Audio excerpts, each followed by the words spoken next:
সম্পূর্ণ নিরামিষ রেসিপি। একবার খেলে আঙ্গুল চেটেপুটে খাবেন, মাছ মাংসের প্রয়োজন হবে না। এই রকম নিরামিষ রেসিপি যদি থাকে তাহলে চলুন দেখা যাক।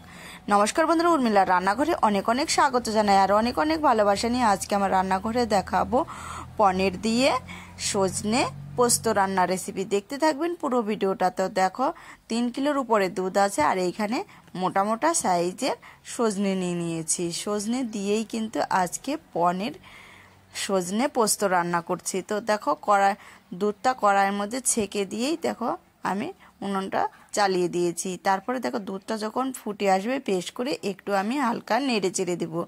নেড়ে চেড়ে নেওয়ার পর আমি দিয়ে দিচ্ছি, বেশ করে কিন্তু দুধটা কিন্তু ফুটতে হবে। তারপরে দেখো এখানে আগে থেকে আমি ছানার জল বোতলে ঢুকিয়ে রেখেছিলাম। এই ছানার জলটা আমি দিয়ে কিন্তু ছানা ফাটিয়ে নিব। আপনারা চাইলে এখানে লেবু দিয়েও ফাটাতে পারেন।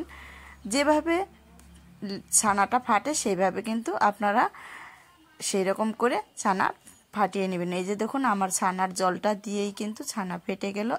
এটাকে এখন পনির বানাতে হবে। ছানাটা আমি নামিয়ে তারপরে দেখো একটা ভারী জিনিসে চাপা দিয়ে দিব। নেট দিয়ে ছেঁকে তারপরে দেখো ভারী জিনিসে চাপা দিয়ে দিচ্ছি। আধ ঘন্টা থেকে 1 ঘন্টা, যদি তাড়াহুড়া না থাকে 1 ঘন্টা রেখে দিবেন। আমার একটু তাড়াহুড়া ছিল তার জন্য আমি আধ ঘন্টায় রেখে দিয়ে ঢাকনাটা তুলে এই যে দেখো পিস পিস করে কেটে নিয়েছি। এইদিকে দেখো আছে সজনে। এখন সজনেটা আমি কেটে নিব সুন্দর করে। সজনে কাটা হয়ে গেছে, ধুয়েও নিয়েছি সজনে।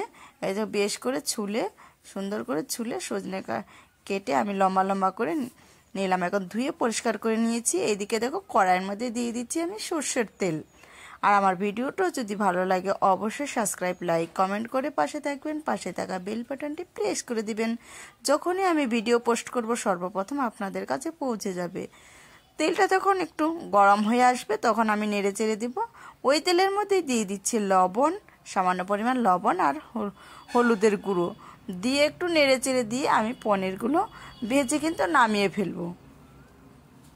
আর এই রকম নিরামিষ রেসিপি কার কার খেতে ভালো লাগে অবশ্যই কিন্তু কমেন্টে বলে যাবেন।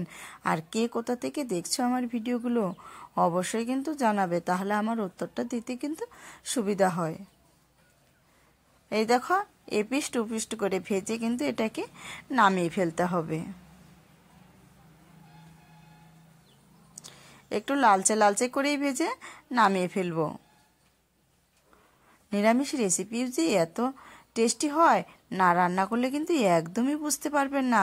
তাহলে সম্পূর্ণ ভিডিওটা দেখে বাড়িতে একবার হলেও ট্রাই করে দেখবেন। পনির তো ভেজে নামিয়ে ফেললাম। ওই তেলের মধ্যে আমি দিয়ে দিচ্ছি কেটে রাখা সজনেগুলো দিয়ে সুন্দর করে এটাকেও ভেজে নামিয়ে ফেলতে হবে।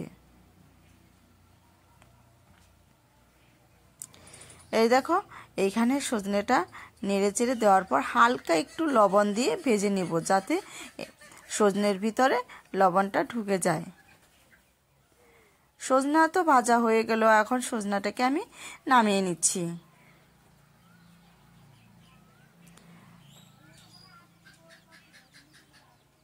এইরকম রেসিপি থাকলে মাছ মাংস খাওয়া ভুলে যাবেন। সজনা নামানোর পর আমি দিয়ে দিলাম জিরে আর তেজপাতা ফোড়ন। তারপরে দেখো ছোট সাইজের 2টা আলু দিয়েছি, গোল গোল করে কেটেছি। আপনারা চাইলে এখানে আলুটা কিন্তু নাও ব্যবহার করতে পারেন। আমি আলুটা দিলাম, 2টা আলু দিয়েছি। তারপরে দেখো আলুটা সুন্দর করে ভেজে নেব। ভেজে নেওয়ার পর আমি এদিকে দেখো একটু লাল লাল করে যখন ভাজা হবে তখন আমি দিয়ে দিচ্ছি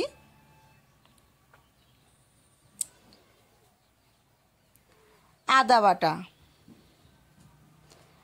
বাটা দিয়ে দিচ্ছি। তারপরে দিয়ে দিব এখানে ধনে বাটা, দিয়ে দিচ্ছি জিরে বাটা, কাঁচা জিরে দেব, কাঁচা ধনেও দিয়েছি। এইখানে দিয়েছি 3টা থেকে 4টা শুকনো লঙ্কা বাটা। যদি আপনাদের গুঁড়ো মশলা থাকে গুঁড়ো মশলা দিয়েও রান্না করলেও কিন্তু হবে, কিন্তু পাটার বাটার কিন্তু মশলার একটা টেস্টই আলাদা। একটু হালকা নেড়েচেড়ে দেওয়ার পর আমি দিয়ে দিচ্ছি স্বাদ মতো লবণ আর হলুদের গুঁড়ো। ভালো করে বেশ করে এটাকে কষাতে হবে। এই যে দেখো একটু হালকা এইভাবে করেই কষানোর পর আমি দিয়ে দিচ্ছি এইখানে পোস্ত বাটা। পোস্তটা একটু পরে দিলাম, একটু মশলাটা ভেজে নেওয়ার পর পরে দিলাম, যেহেতু যেন কাঁচা গন্ধটা না করে। এরকম ভেজে নেওয়ার পর যখনই বুঝতে হবে যে মশলা থেকে তেল ছেড়ে দিয়েছে, তখন বুঝতে হবে যে আমার কষানো হয়ে এসেছে। যে দেখো অনেকটাই কষানো হয়ে এসেছে। আমি এখন পরিমাণ মতো জল দিয়ে দেব।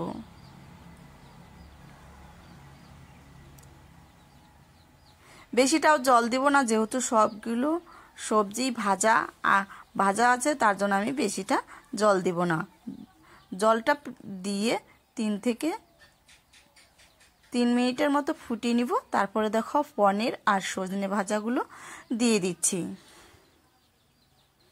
কি তাহলে অসাধারণ রেসিপি নিয়ে আপনাদের সামনে হাজির হলাম। এইরকম সম্পূর্ণ দেওয়ার পর আমি হালকা একটু চিনি দিয়েছি। এইখানে আপনারা চাইলে চিনিটা ব্যবহার করতেও পারেন, আবার নাও করতে পারেন। দিয়ে আবারও আমি নেড়ে চেড়ে দেব। এখন একটু ফুটিয়ে নিয়েই তারপরে দিয়ে দিচ্ছি ঘি দেওয়ার পর আমি দিয়ে দিব এখানে আবারও আমি ঘিটা মিশিয়ে নিয়ে দিয়ে দিচ্ছি গরম মশলার গুঁড়ো। গরম মশলার গুঁড়োটা দিয়েই কিন্তু নামিয়ে ফেলতে হবে। তাহলে বাড়িতে এইরকম অসাধারণ রেসিপি থাকতে মাছ মাংস খাওয়া ভুলে যাবেন। রান্না করে দেখবেন, অসাধারণ লাগে। আর আমার সম্পূর্ণ ভিডিওটা দেখার জন্য অসংখ্য অসংখ্য ধন্যবাদ। এখন এটাকে আমি কাঁচা লঙ্কা চিরানো দিয়েই কিন্তু নামিয়ে ফেলবো। ভিডিওটি ভালো লাগলে অবশ্যই সাবস্ক্রাইব, লাইক, কমেন্ট করে পাশে থাকবেন। এই দেখুন আমি নামিয়ে ফেলছি।